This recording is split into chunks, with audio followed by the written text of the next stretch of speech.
How much is this a result of bad planning in the NHS, and how much is it that social care really can't cope with providing beds for people who need to be discharged from hospital?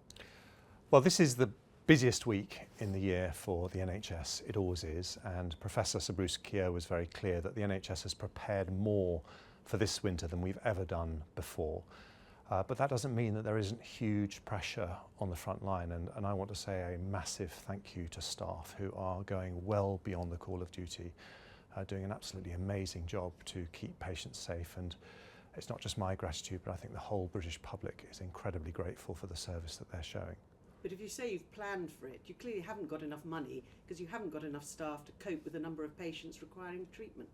Well, if you look at the money side, actually in the budget as far back as last March, an extra £1 billion was put into the social care system, and £100 million was given to A&E departments to make changes to their facilities. It's a drop in the ocean though, 100 million, isn't it?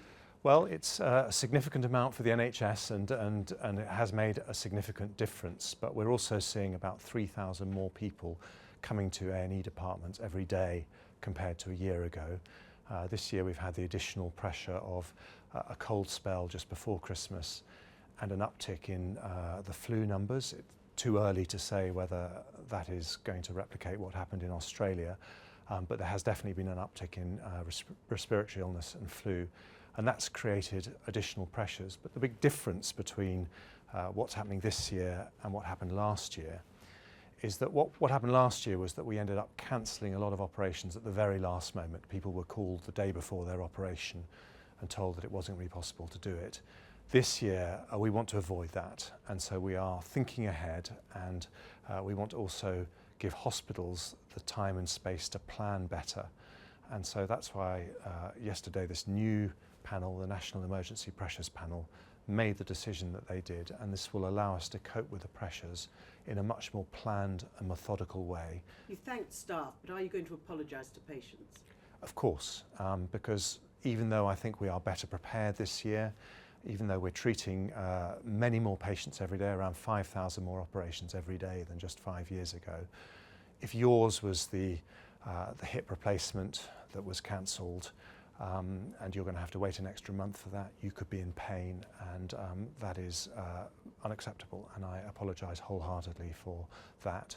But I do think it's the right thing for all patients that we recognise the particular challenges that we have in this New Year period, just at the end of the festive period, and cope with it in a planned, methodical way. I think that will get better outcomes for everyone in the long run. Can I ask you what more needs to be done, though, in relation to social care? Because one of the problems, these hospitals are operating at maximum capacity, their beds are full, and one of the reasons is there aren't beds in the community to discharge people to. Do you think that you have failed as a government in regards to social care? Well, I don't think Theresa May could have made it a bigger priority than she has to try and fix the issues in social care. In her first big budget as Prime Minister, she made social care the priority. It was the priority in her manifesto as well, as you know. But no more money in the budget for it?